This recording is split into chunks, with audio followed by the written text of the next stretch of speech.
So, shout out pala sa kapatid ko na sinamahan niya talaga ako mag-ikot sa buong Fairview para makahanap kami ng motor ni Jay. Ito kasi yung time na sobrang stress na nga siya kasi lagi may tagas yung motor niya. Sobrang hirap talaga tumakas para makapag-withdraw, para maasikaso namin kung saan kami bibili. Pasensyahan nyo na yung itsura ko dyan kasi talaga namang inikot namin yung buong Fairview para lang makahanap kami ng magandang deal price para sa motor ni Jay. Naghahanap talaga ako ng mura kasi nawindang ako. Ganun pala kamahal yung mga motor, te. Pero deserve niya rin naman yan and kasama rin naman namin sa hanap buhay ang motor. And talaga namang alam kong matutuwa siya. Hindi yun mababayaran. Sobrang pinag-isipan ko to. Actually, nanghingi talaga ako ng sign kay Lord kung bibilhin ko ba talaga siya or what. Nagpray ako ng gabi. Diyos ko, dahil binigyan ako ng sign ni Lord. Meron kaming event. Ayaw umandar ng motor. Sabi ko, Lord, paandarin mo lang to. Opo, bibili ako. Sobrang na-excite na talaga ako nito. Kasi nasa isip ko na ito na mabibili ko na, nabili ko na talaga. Alam ko rin kung gaano kagusto ni Jay magkaroon na ng bagong motor since matanda na nga yung NMAX niya. And last year niya pa yan pinopost kaso binabarat talaga. Finally, ito na, nabili ko na siya. Shoutout pala kay Mary and Jomart kasi sila muna nag-ampun sa motor namin. And ayan siya, wala siyang kalam-alam, may motor na pala siya. Ang nakakatuwa pa, nabenta niya yung motor gabi bago yung kasal namin. Imagine, last year niya pa yan pinopost pero talaga namang nabenta bago kami ikasal. Talagang will talaga ni Lord lahat, pinlano niya talaga lahat to. Nung time kasi natutulog na ako, kinabukasan ko na lang nalaman na nabenta na pala si Makmak. Though ang sakit sa puso kasi ang dami namin napagdaanan nito eh. Sa bagong may-ari nito, sana ingatan mo yan kasi talagang iningatan kami niyan.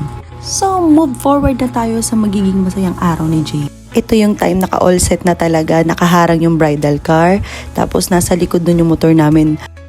Sobra na yung kabog ng puso ko dito kasi gusto ko talaga mag-enjoy siya and alam ko talagang matutuwa siya pag nakita niya to. Araw-araw ako na-excite kasi April 20 pa namin nabili yung motor tapos May 8 ko maibibigay sa kanya. So everyday ako nagtatago ng mga messages, mga pictures ng motor. Pati yung agent nakausap namin doon. Nagtatanong na kailan namin ipaparehistro sa portal ng LTO niya. As in, hindi ko alam paano ko maitatago sa kanya yun. Pero ito na kami. Ito na yung araw na makikita niya na yung big surprise ko sa kanya. Shout out din pala sa mga kapatid ko na kinuha yung motor then dinala dito sa simbahan. Actually, ayoko kasing ibigay yung motor sa preparation kasi nga baka umaga pa lang buang-buang na siya kasi nga nasa isip niya na yung motor baka mag-aido-aido na lang yan. So, ito na nga ang revelation.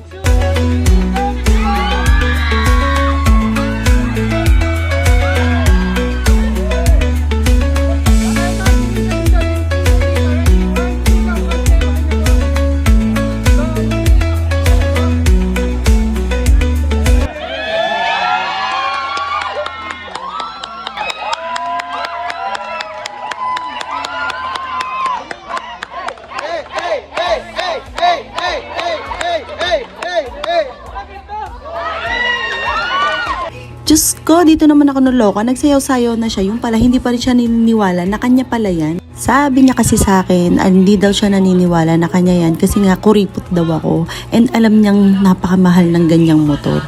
Pero syempre, deserve mo yan. Sa sobrang tuwa mo nga, iniwan mo na ako, te.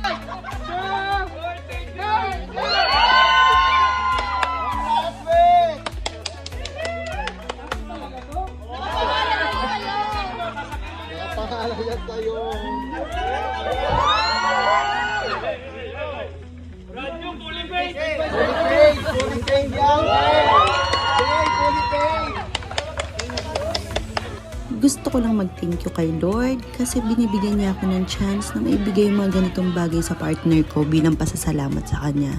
Pangalawa sa mga tumulong sa akin, kay Kuya, Mary, Jomar, and Jomo para ma-execute itong aking surprise. Thank you guys!